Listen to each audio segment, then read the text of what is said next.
In previous lecture we started the topic of प्रेसी writing. उसमें हमने प्रेसी writing क्या है उसको डिस्कस किया, उसकी कुछ क्वालिटीज़ जिसके थ्रू प्रेसी राइटिंग जो है इफेक्टिव हो सकती है, क्या क्या चीज़ें आपकी प्रेसी में इंक्लूड होनी चाहिए जो कि आपकी प्रेसी को इफेक्टिव बनाएंगे, उनको डिस्कस किया था. 6 क्वालिटीज़ को डिस्कस किया था. And today we will talk about the method of procedure. ठीक है, प्रॉपर प्रोसीजर होता है, स्टेप्स होते हैं जिनको फॉलो करते हुए अगर आप प्रेसी राइटिंग करते हो तो आप प्रॉपरली उसको सही तरीके से कर सकते हो. ठीक है, या फिर अगर आपको बहुत ज़्यादा प्रैक्टिस है तो आप उसको इजीली कर सकते हो. अदरवाइज अगर आप इन स्टेप्स को फॉलो करते हुए अगर आप इनिशियल लेवल पे कर रहे हो प्रेसी राइटिंग तो इन स्टेप्स को फॉलो करते हुए अगर आप राइट करते हो तो ये स्टेप्स आपको बहुत ज़्यादा हेल्प करेंगे इजीली प्रेसी को राइट करने. तो स्टार्ट करते हैं. प्रेसी writing means intensive brain work. Intensive means कि डीपली आपको समझना पड़ता है उस टेक्स्ट को जिसको आप प्रिसाइज कर रहे होते हो, जिसको आप कंसाइज कर रहे हो, जिसको आपने शॉर्टन करना है. उसमें इंटेंसिव ब्रेन वर्क होता है, बहुत ज़्यादा आपको उसको समझना पड़ता है, उसके लिए बहुत ज़्यादा अंडरस्टैंड करना पड़ता है आपको उस टेक्स्ट को. ठीक है, अच्छे से आप डीपली उसको स्टडी करते हो. और इंटेंसिव रीडिंग क्या होती है उसको हम ऑलरेडी डिस्कस कर चुके हैं, आज प्रेजेंटेशन भी हुई इंटेंसिव रीडिंग से रिलेटेड. तो उसमें क्या होता है कि आप एक टेक्स्ट को इस तरह से इतना डीपली उसको पढ़ते हो कि आप उसको बेटर वे में उसको अंडरस्टैंड कर लो, बेहतर तरीके से आप उसको समझ जाओ. ठीक है, तो वो इंटेंसिव रीडिंग होती है. Then there is no easy shortcut to summarising a passage. कोई भी शॉर्टकट नहीं होता. ऐसा नहीं है कि आपने ओरिजिनल पैराग्राफ जो है जिसको आपने समराइज करना है उसमें से कुछ भी सेंटेंसेस आपने उठा लिए, आपने रीड किया, आपको लग रहा है कि ये सेंटेंसेस इसमें से इंपॉर्टेंट है, उनको उठा के आपने अलग कर दिया तो वो शॉर्ट पैराग्राफ हो गया. ऐसा नहीं होता है. प्रेसी राइटिंग में कोई शॉर्टकट नहीं होता है. इसमें आपको पूरे टेक्स्ट को समझकर उसको खुद से समराइज करना होता है. ठीक है, उसको खुद से राइट करना होता है. That is precis writing. So there is no shortcut for precis writing. You must be prepared for close attention and hard thinking. जैसे कि पहले मैंने बात की इंटेंसिव रीडिंग होती है इसमें, तो आपका जो होता है बेसिक पर्पस वो उस टेक्स्ट को ज़्यादा अच्छे तरीके से समझना होता है. अगर आपको समझ नहीं लग रही है तो आप अगेन एंड अगेन उसको रीड करते हो. ठीक है, बार बार उसको पढ़ते हो ताकि आप उसको अच्छे से समझ लो. तो क्लोज इंटेंशन के साथ आप उसको पढ़ते हो. हार्ड थिंकिंग होती है, आपने उसके मीनिंग को समझना होता है तो आप हार्डली थिंक भी करते हो, उसको अटेंशन के साथ उसको रीड भी करते हो.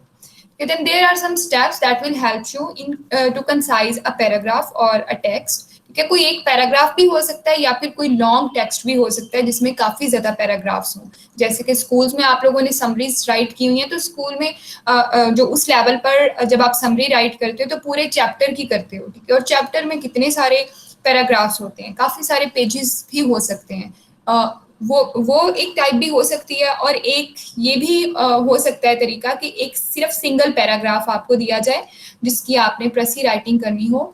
ठीक है, कुछ सेंटेंसेस का कोई पैराग्राफ हो सकता है, उसको आपने समराइज करना है, ऐसा भी हो सकता है.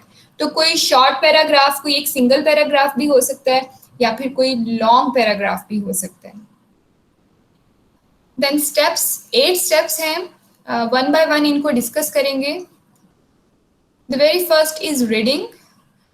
First, read the passage carefully but not too slowly, because हो सकता है आपके पास आपको इतना टाइम ना सजेस्ट किया जाए, इतना टाइम ना हो आपके पास अगर आप खुद से कर रहे हो या फिर अगर आपके इंस्ट्रक्टर ने आपको कुछ असाइन किया हुआ है. फॉर एग्जाम्पल इन क्लासरूम अगर टीचर ने आपको प्रेसी राइटिंग कुछ असाइन कर दिया, कोई पैराग्राफ की इसको आप समराइज करो, तो उस सिचुएशन में आपके पास इतना टाइम नहीं होगा कि आप पैराग्राफ को स्लोली रीड करो.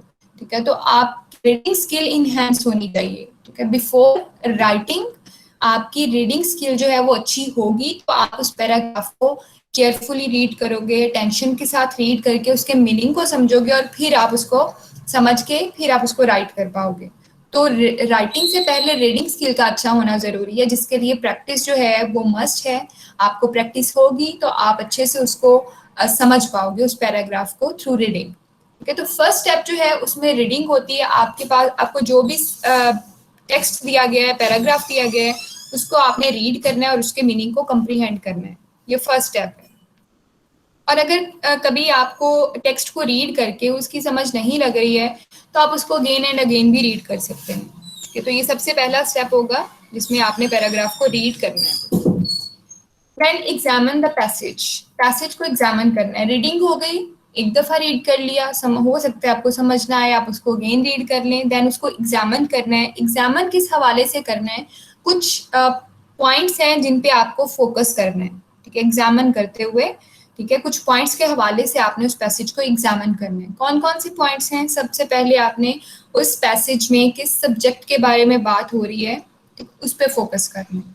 देन उस सब्जेक्ट से रिलेटेड जो भी चीज़ें हैं, राइटर सब्जेक्ट के बारे में क्या कह रहा है उस पैसेज में, ठीक है, राइटर क्या मैसेज कन्वे करने की कोशिश कर रहा है उससे रिलेटेड, ठीक है, इस तरह के पॉइंट्स को जो भी सब्जेक्ट से रिलेटेड होंगे उसको हमने एग्जामिन करना है, उसको आपने एनालाइज करना है उस पैराग्राफ में से। तो ये स्टेप, सेकंड स्टेप होगा, मींस के सब्जेक्ट और उससे रिलेटेड जितनी भी चीजें हैं पैराग्राफ में उनको आपने एग्जामिन करना, उन पे फोकस करना है आपने। That is second step. Then third step is give a short title.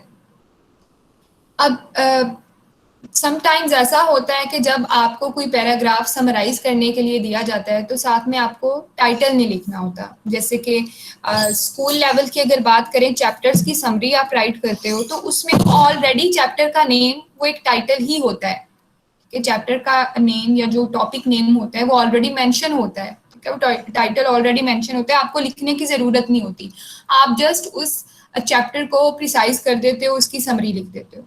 तो अगर ऐसी सिचुएशन है कि आपको ऐसा पैराग्राफ दिया गया है कि जिसका कोई टाइटल नहीं है, तो आपको उसे खुद से टाइटल देना पड़ता है, ठीक है, कोई सूटेबल टाइटल उस पैराग्राफ को पढ़ के जो जो उस पूरे पैराग्राफ पर फिट होता हो, आपने कोई ऐसा टाइटल या कोई ऐसा टॉपिक चूज कर लेना है उस पैराग्राफ के लिए।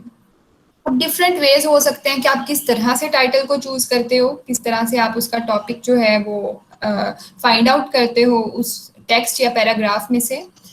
तो जो फर्स्ट स्टेज है उसमें उसमें आप क्या कर सकते हो, टाइटल को फाइंड आउट करने के लिए आप जो भी पूरा टेक्स्ट है उसमें जो भी आपको लगा है कि ये मेन थीम हो सकता है, उससे रिलेटेड वर्ड्स, फ्रेजेस या कोई भी शॉर्ट सेंटेंसेस जो कि उस सब्जेक्ट को डिफाइन कर रहे हो कंप्लीटली, जिसके बारे में वो पैसेज लिखा गया है, जिसके बारे में वो पूरा टेक्स्ट लिखा हुआ है राइटर ने, ठीक है, वो किसी एक चीज के बारे में लिखा होगा ना, तो उस सब्जेक्ट को ऐसा वर्ड या फ्रेज या सेंटेंस चूज करें जो उस सब्जेक्ट को कंप्लीटली डिफाइन कर रहा हो, ठीक है, ब्रीफली डिफाइन कर रहा हो। अगर कोई सेंटेंस है तो उसको ब्रीफ रखें।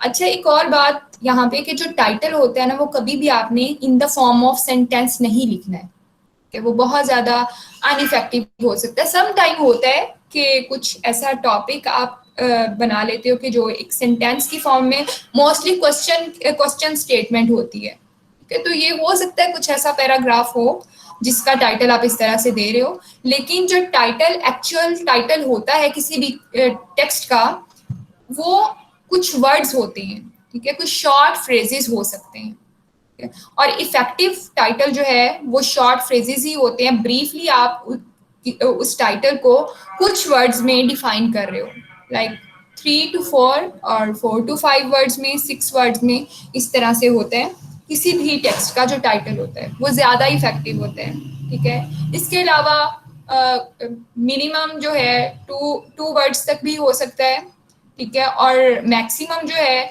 वो, जैसे कि मैंने अभी बात की, कुछ पैराग्राफ्स का जो सूटेबल टाइटल है वो शॉर्ट क्लॉजेस की फॉर्म में या शॉर्ट सेंटेंसेस की फॉर्म में हो सकता है, ठीक है। अगर कोई फ्रेज नहीं फिट आ रहा है उस पैराग्राफ पर तो वो सेंटेंस की फॉर्म में हो सकता है, और मोस्टली क्वेश्चन की फॉर्म में भी होते हैं जो टाइटल्स होते हैं, ठीक है। हर सिचुएशन में नहीं, हर पैराग्राफ के लिए नहीं, कुछ पैराग्राफ्स के लिए। ये डिपेंड करता है कि पैराग्राफ किस तरह का है, ठीक है। तो जब आपने फाइंड आउट करना है तो आपने जो सब्जेक्ट है उसके बारे में सोचते हुए, जो उस कंप्लीट सब्जेक्ट और उससे रिलेटेड जो भी चीजें हैं उसकी आइडिया को डिफाइन कर रहे हो, ऐसे वर्ड्स को सोचना है, फ्रेजेस को, ये सेंटेंसेस को सोचना है। और ये जो वर्ड्स या फ्रेजेस आप सोचोगे ये की सेंटेंस या की वर्ड्स कहलाते हैं, ठीक है, जो कि आपके पास जो टेक्स्ट है उसका जो उसके अंदर जो मेन चीजें डिफाइन हो रही हैं उसको वो उसके साथ एसोसिएटेड होती हैं। इस वजह से उसको की फ्रेज या की सेंटेंस या की वर्ड भी बोला जा सकता है, ठीक है। This key sentence may be found at the beginning और at the end of the passage. और ये अगर आप की सेंटेंसेस फाइंड आउट करते हो टेक्स्ट में से, पूरा जो भी आपका पैसेज है या जितना भी टेक्स्ट है उसमें से अगर आप कोई की सेंटेंस या कीवर्ड फाइंड आउट कर रहे हो तो आपने क्या करना है, पैराग्राफ की स्टार्टिंग लाइंस और पैराग्राफ की एंडिंग लाइंस पे फोकस करना है। Because mostly in most situations जो टाइटल होता है वो स्टार्टिंग लाइंस में या फिर एंडिंग लाइंस में छुपा हुआ होता है। ठीक है, या फिर हम यूं कह सकते हैं कि जो मेन आइडिया होता है किसी भी टेक्स्ट का वो स्टार्टिंग लाइन या फिर एंडिंग लाइंस में होता है। बिकॉज स्टार्टिंग लाइंस जो है वो टॉपिक सेंटेंसेस होते हैं। टॉपिक सेंटेंसेस में राइटर अपने पैराग्राफ को इंट्रोड्यूस करवा रहा होता है, कर रहा होता है, तो वहां पे टाइटल हो सकता है। या फिर जो एंडिंग लाइंस होती हैं उसमें मोस्टली क्या होता है कि पूरे टेक्स्ट का समअप होता है। एक पूरे टेक्स्ट का इसेंस छुपा होता है लास्ट लाइंस में, जो कंक्लूडिंग लाइंस होती हैं। तो आप उसमें भी आपको टाइटल मिल सकता है। तो आपने जब टाइटल को फाइंड आउट करना है तो आपने स्टार्टिंग लाइंस या एंडिंग लाइंस पे फोकस करना है। कि अगर ज्यादा पैसेजेस हैं किसी टेक्स्ट के, जैसे पूरा एक चैप्टर है, तो उसका first paragraph and last paragraph जो है उस पर ज्यादा फोकस करें, तो आपको डेफिनेटली उसमें से टाइटल जो है आप फाइंड आउट कर लोगे। But you will not always find such convenient key sentences in the passage you have to summarize it. In their absence, you must get a clear idea of the subject from the passage as whole. हो सकता है आपको starting lines या फिर ending lines में आपको title ना मिले, बिकॉज हर पैसेज का स्ट्रक्चर जो है वो डिफरेंट हो सकता है। एक बेसिक स्ट्रक्चर जो पैराग्राफ का होता है वो यही होता है कि स्टार्टिंग सेंटेंसेस टॉपिक सेंटेंसेस होंगे जिसमें मेन आइडिया होता है, और लास्ट में भी एक पूरा जो है समअप होता है टेक्स्ट का। लेकिन हो सकता है राइटर ने उसको इस तरह से लिखा हुआ हो कि आपको स्टार्टिंग या एंडिंग लाइंस में वो टाइटल या वो मेन आइडिया आप फाइंड आउट ना कर पाओ। तो अगर ऐसा है तो आपने पूरे टेक्स्ट को समझना है, सब्जेक्ट से रिलेटेड क्या बात हो रही है, ठीक है, क्या मेन पॉइंट्स हैं, उनको जहन में रखते हुए आपने जो थीम है पूरे पैसेज का उसको जहन में लाना है, और उसके हवाले से एक सूटेबल हेडिंग या टाइटल को आपने चूज कर लेना है।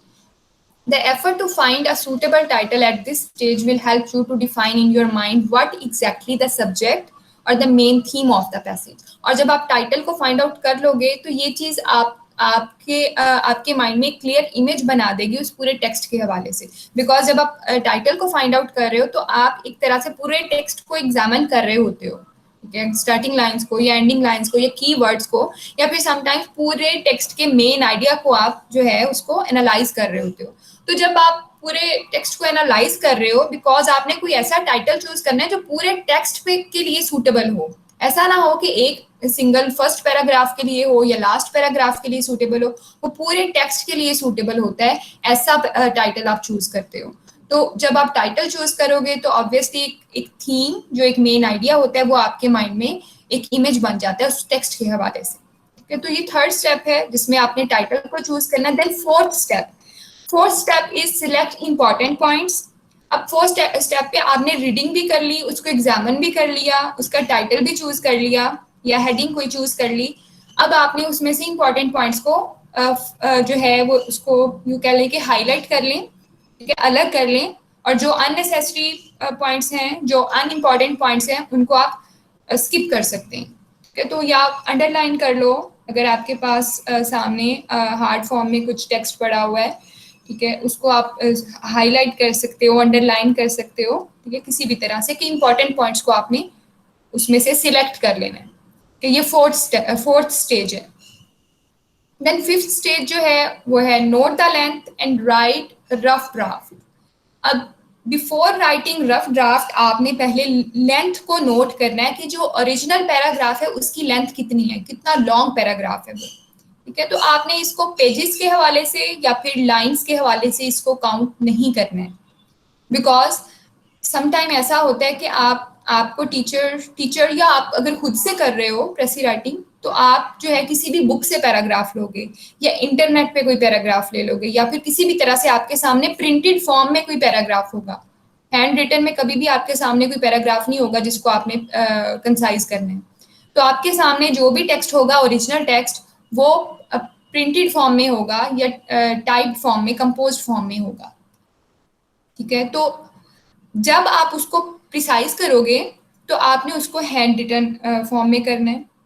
तो अगर आप लाइंस को काउंट कर लेते हो तो प्रिंटेड फॉर्म में जो भी टेक्स्ट राइट होता है, कंप्यूटराइज्ड जो टाइपिंग होती है, टेक्स्ट होता है, वो एक लाइन में कितने सारे वर्ड्स होते हैं, अगर उन्हीं वर्ड्स को जो एक लाइन में है उनको अगर आप हैंड रिटन लिखने बैठो तो वो 3 लाइन्स में कवर हो रहे होते हैं। जैसे कि अभी आपके सामने जो स्लाइड शो हो रही है, इसमें जो फर्स्ट लाइन है, if the number of words is given you this is easy but if you are, अब ये एक सिंगल लाइन अगर आप इसको हैंड रिटन लिखो यो तो ये दो भी नहीं 3 लाइन में कम से कम ये है, ये जो फर्स्ट लाइन है ये आप लिख पाओगे हैंड रिटन। तो जो टाइपिंग होती है उस राइटिंग में और हैंड रिटन राइटिंग में बहुत ज्यादा फर्क होता है।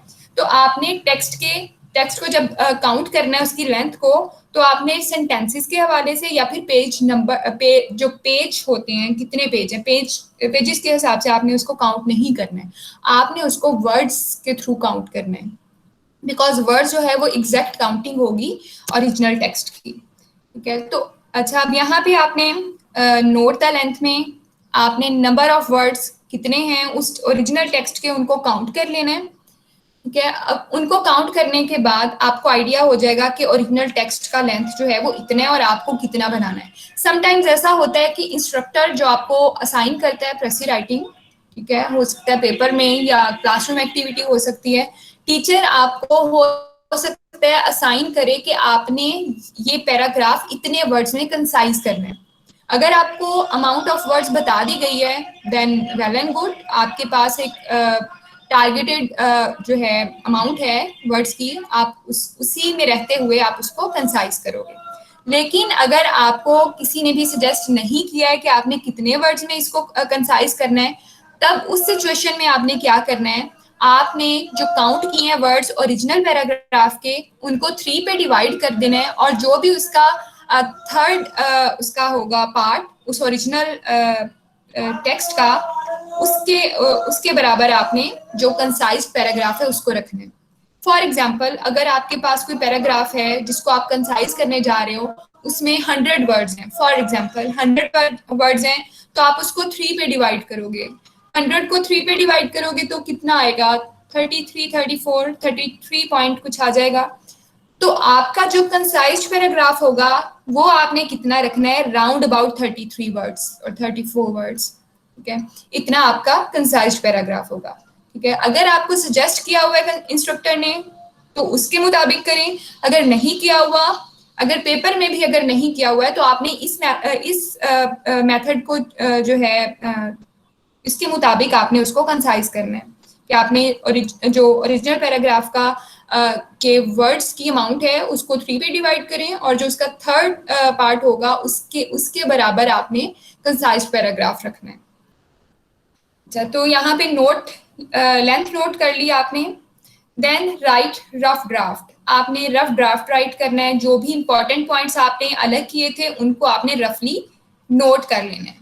ठीक है, जो भी अंडरलाइन वर्ड्स किए थे या हाईलाइट किए थे ओरिजिनल टेक्स्ट में से, उसको आपने जो है उसको रफली जो है उसको राइट कर लेना है, बिकॉज उसमें से अभी बहुत सी चेंजिंग्स आपको करनी पड़ेंगी, तो आपने इंपॉर्टेंट पॉइंट्स को अलग कर लेना है।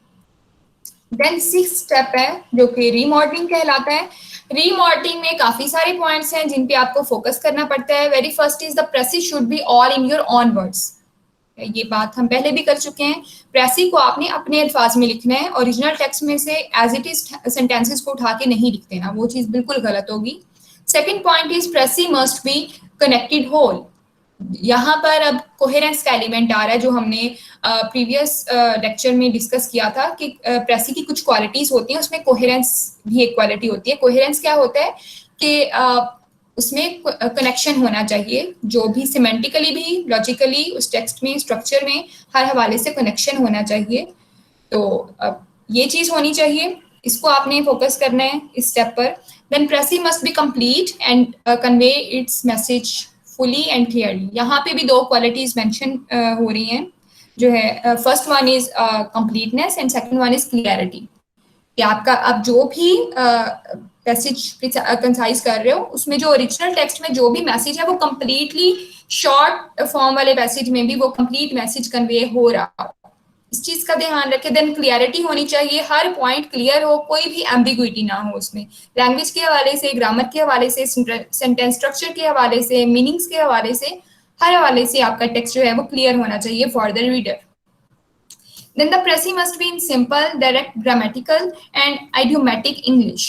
आपका जो प्रिसाइज पैराग्राफ है सिंपल लैंग्वेज में हो, डायरेक्ट ग्रामेटिकल सेंटेंसेस हो, इनडायरेक्ट सेंटेंसेस को यूज मत करें, and idiomatic English. Idiomatic English means natural use of language, जिसमें कोई चीज आर्टिफिशियल ना लगे, नेचुरल लगे, इस तरह से आपने अपनी इंग्लिश को रखना है। ठीक है, then we may omit repetitions, illustrations and examples. अच्छा, ये पॉइंट्स जो हैं लास्ट पॉइंट में, इनको आप स्किप कर सकते हो ओरिजिनल पैराग्राफ्स में से। अगर कोई चीज रिपीट हो रही है अगेन एंड अगेन, कोई वर्ड है, कोई फ्रेज है, कोई सेंटेंस है, या फिर कोई मीनिंग बार बार रिपीट हो रहा है, उसको आप ओमिट कर दें। देन इलस्ट्रेशन, कोई चीज बहुत ज्यादा एक्सप्लेनेशन के साथ दी हुई है, लाइक फॉर एग्जाम्पल 5 से 6 सेंटेंसेस में एक ही चीज को एक्सप्लेन किया हुआ है, तो आप उसको एक सेंटेंस में कन्वर्ट कर लें, ये आप कर सकते हैं। देन एग्जाम्पल्स अगर हैं तो उनको आप ओमिट कर सकते हैं, जरूरी नहीं है कि आप एग्जाम्पल्स को कंसाइज्ड पैराग्राफ में ऐड करो, तो ये चीजें आप स्किप कर सकते हो। तो ये 6th स्टेप था। Then number 7 is when you have made your final draft, carefully revise it before you write out the fair copy. अब आपने फेयर कॉपी राइट कर लेनी है। जब आपने रीमॉडलिंग की, तो नंबर 6 था, वहां पे आपने रीमॉडलिंग की। रीमॉडलिंग मीन्स कि आपने उस टेक्स्ट को रीमॉडल किया, आपने उस टेक्स्ट को जो इंपॉर्टेंट पॉइंट्स अलग किए थे उसमें उसको अपने अल्फाज में लिख दिया। अब यहाँ पे आपने रीमॉडलिंग कर ली। नंबर 7 पे आपने उसी पैराग्राफ को जो आपने रीमॉडल किया है या आपने रीराइट किया है, उसको आपने रिवाइज करना है।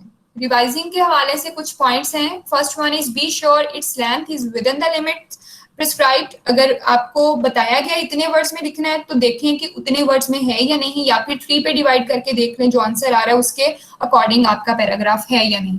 तो लेंथ को आपने काउंट करना है रिवाइज जब करना है। अगर ज्यादा हो रहे हैं तो आप उसको कुछ चीजों को कट कर दो, आप उनको रीफ्रेज कर दो, सेंटेंसेस को रीमॉडल कर सकते हो, या फिर अगर ज्यादा थोड़े हैं तो फिर आप उसमें कुछ चीज का एडिशन कर सकते हो। Then compare it with original to see that you have included all important points. एक दफा ओरिजिनल को भी रीड करें, प्रेस्क्राइब को भी रीड करें, सॉरी कंसाइज्ड पैराग्राफ को भी रीड करें, और देखें कि जो भी इंपॉर्टेंट पॉइंट्स हैं, मेन आइडिया है, थीम है, जितने भी इंपॉर्टेंट पॉइंट्स हैं वो ओरिजिनल पैराग्राफ के वो कंसाइज्ड पैराग्राफ में आपने ऐड कर दिए हैं या नहीं, तो ये चीज चेक करें। Then correct all mistakes in spellings, punctuation, grammar and idiom. कोई भी ग्रामेटिकली या स्पेलिंग्स के हवाले से, स्ट्रक्चर के हवाले से कोई भी मिस्टेक है उसको ठीक कर लें। Let the language be simple and direct. ये रिमॉडलिंग में ही ये चीज आपने कर लेनी है, लैंग्वेज को सिंपल रखना है, डायरेक्ट रखना है। Then number 8 is final draft.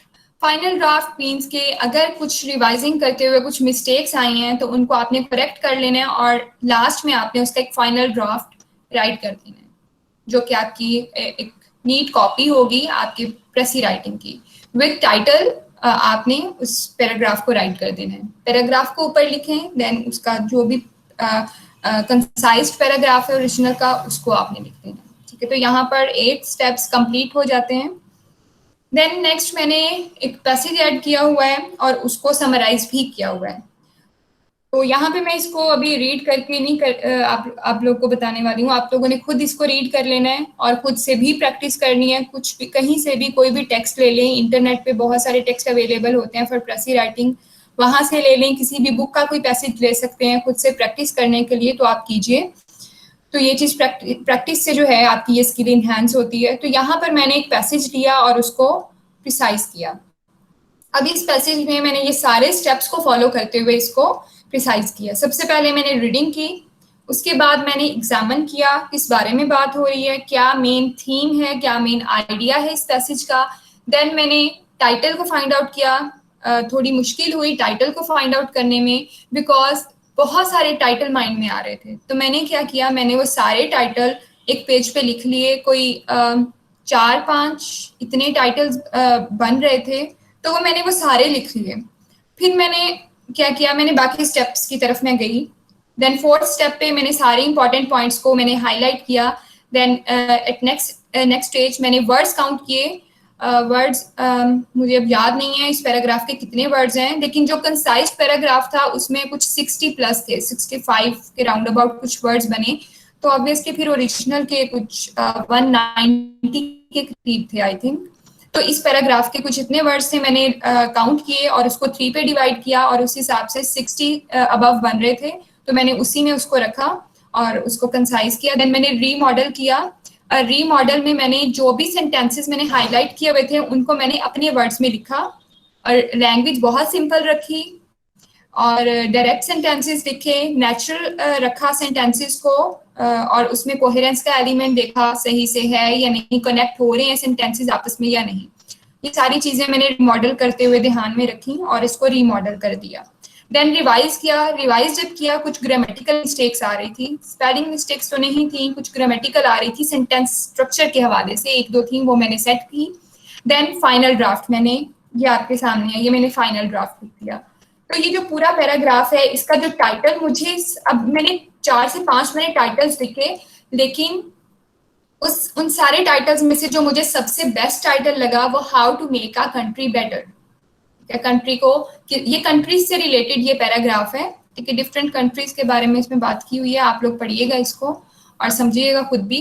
तो इसका सूटेबल टाइटल जो मुझे लगा वो ये लगा, how to make a country better. और भी बहुत सारे टाइटल्स थे तो मुझे ज्यादा सूटेबल यही लगा, ज्यादा इफेक्टिव लगा, ठीक है। तो मैंने यहाँ पे ये ऐड कर दिया। देन मैंने उस पैराग्राफ को अपने वर्ड्स में जो राइट किया था वो यहाँ पे मैंने टाइप कर दिया। तो ये अब थर्ड पार्ट है उस ओरिजिनल पैराग्राफ का और सारे स्टेप्स को फॉलो करते हुए मैंने इसको राइट किया है। So this is a प्रेसी writing of this passage. So this is all about Prezi writing and the method or the procedure of